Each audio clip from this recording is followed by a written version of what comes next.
Hello दोस्तों।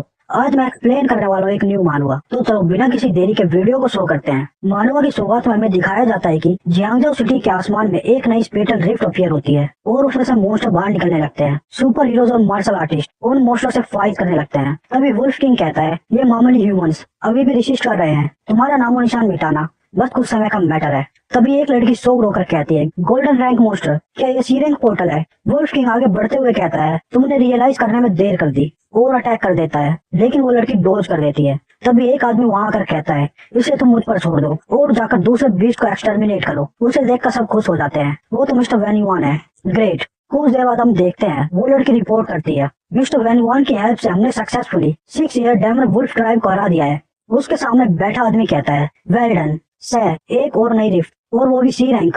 ये पिछले 10 सालों में छठी स्पेटल रिफ्ट है। और सोचता है अगर ऐसा ही चलता रहा तो जियांगजाओ और ज्यादा होल्ड नहीं कर पाएगा। दूसरी ओर हमें एक यूनिवर्सिटी को दिखाया जाता है, क्लास डिसमिस। एक लड़का कहता है, तुम क्लास में अटेंशन क्यों नहीं दे रहे? ये वेस्ट होगा। अगर तुम अपने स्कोर की वजह से मार्शल आर्ट यूनिवर्सिटी में नहीं जा पाए तो। दूसरा लड़का कहता है, मैं तो बस ब्यूटीफुल येन रैन के पास बैठना चाहता हूँ।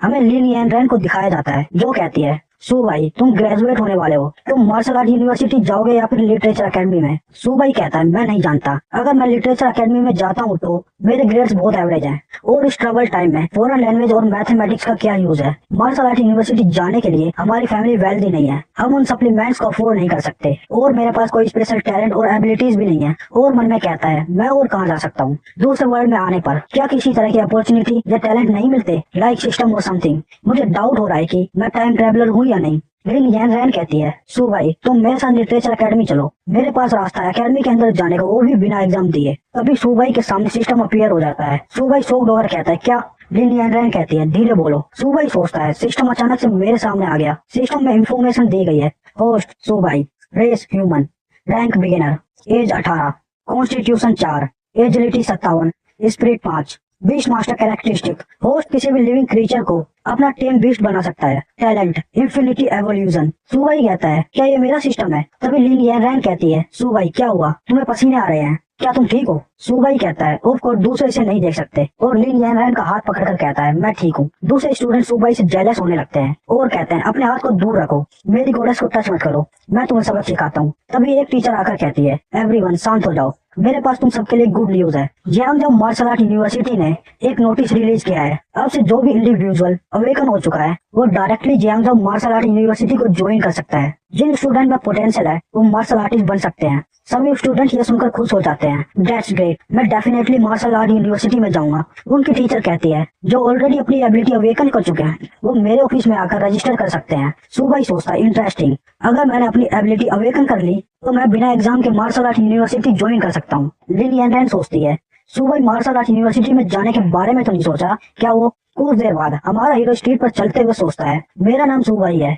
और मैं इस वर्ल्ड में 17 साल से हूँ। 18 सितंबर 1906 को इस वर्ल्ड में एक बहुत बड़ी स्पेटल रिफ्ट अचानक अपीयर हो गई। उसमें से बहुत से मोस्टर निकलने लगे और उन्होंने ह्यूमन पर अटैक कर दिया। बहुत सी कंट्रीज की आर्मीज ने मोस्टर से फाइट करनी शुरू कर दी। स्काई रिफ्ट से अपीयर मोस्टर को मारने में 3 महीने लगे, लेकिन थोड़े थोड़े समय में रिफ्ट में से मोस्टर के नए बैच बाहर निकलने लगे। तभी गवर्नमेंट ने सुसाइड स्क्वाड को रिफ्ट में भेजकर इन्वेस्टिगेट करने का डिसाइड किया और उन्होंने डिस्कवर किया कि रिफ्ट के पीछे बहुत बड़ी जगह फैली हुई है।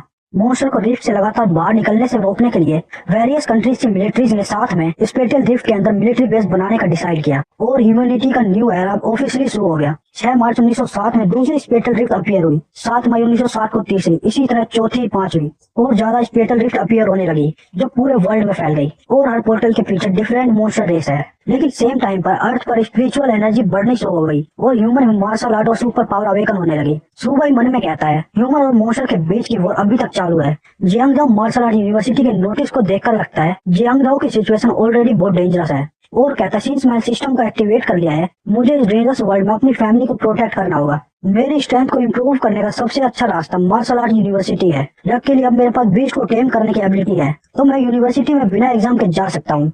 मैं मार्शल आर्ट यूनिवर्सिटी में जाने के लिए कुछ भी करूंगा।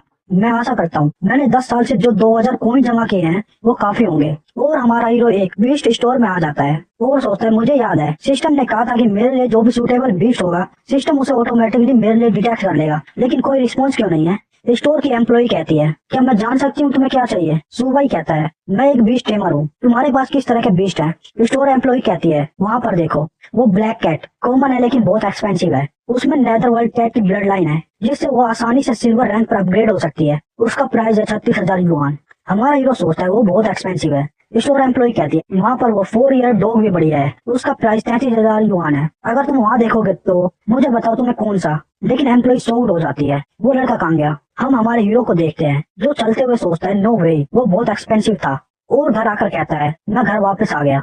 तभी उसके सामने सिस्टम का नोटिफिकेशन आता है। सिस्टम ने न्यूबी गिफ्ट के लिए स्मॉल टर्टल को डिटेक्ट किया है, क्या तुम उसे टेम करना चाहते हो? सुबाई कहता है, फाइनली सिस्टम रिस्पॉन्स कर रहा है, क्या एक टर्टल? सुबाई कहता है, क्या तुम मजाक कर रहे हो? इस टर्टल को बस अभी मेरे डैड ने खरीदा है, ये किस तरह का न्यूबी गिफ्ट है? मेरा पहला बीस्ट टर्टल है और ये बहुत छोटा है, फॉरगेट इट। मैं फ्योसिस बीस्ट को टेम करने के लिए बैटलफील्ड में नहीं जा सकता, मैं इसे ही टेम कर लेता हूँ। और सुबाई उस टर्टल को अपना बीस्ट बना लेता है। सुबाई के सामने टर्टल की डिटेल्स आने लगती हैं। Domesticated animal, little turtle, level ordinary beginner. इस टर्टल में स्वानबू होली बीस्ट की ब्लड लाइन है जिससे वो इन्फिनिटली ग्रो हो सकता है और गॉड को भी मार सकता है। Evolution method, eating. हमारा हीरो सुबाई सोड हो जाता है और एक्साइटेड होकर टर्टल को हाथ में उठा लेता है और कहता है ये बहुत बढ़िया है, स्वानबू होली ब्लड लाइन बीस्ट। तभी उसकी सिस्टर सू साओमी आकर कहती है, तुम साउबा के साथ क्या करना चाहते हो? वो डैड का पेट है। तभी वो टर्टल सुबाई के हाथ से कूदकर फूड के बैग में घुस जाता है। सुबाई कहता है, तुम भुक्कड़। सू साओमी कहती है, ये लिटिल टर्टल इतना ज्यादा कैसे खा सकता है? डैड ने सुबह ही इसे खाना खिलाया था। सुबाई सोचता है, लगता है कि वो इवोल्व होने वाला है, और कहता है मैं जाकर इसके लिए खाना ढूंढता हूँ। आधे घंटे बाद सुबाई के मॉम और डैड घर आ जाते हैं। उसकी मॉम कहती है, हे, क्या किसी ने हमारे घर को लूट लिया है? हम देखते हैं सू साओमी एक बैग को टर्टल से बताते हुए भागती है और कहती है, ये मेरे लास्ट स्नैक्स हैं। सुबाई का डैड कहता है, क्या वो साउबा है? उसकी मॉम कहती है, क्या टर्टल इतनी तेज भाग सकते हैं? सुबाई कहता है, डैड मॉम मेरी बात सुनो। हमारा हीरो एक जगह बैठकर सोचता है, बेटर होगा कि मैं डैड और मॉम को ना बताऊं कि साउबाई एक बॉटमलेस पीट है। तभी अचानक से टर्टल में से एक बहुत तेज ओरा निकलने लगता है। सुबाई कहता है, क्या वो इवोल्व हो रहा है? क्या ये स्वानबू ब्लड लाइन है?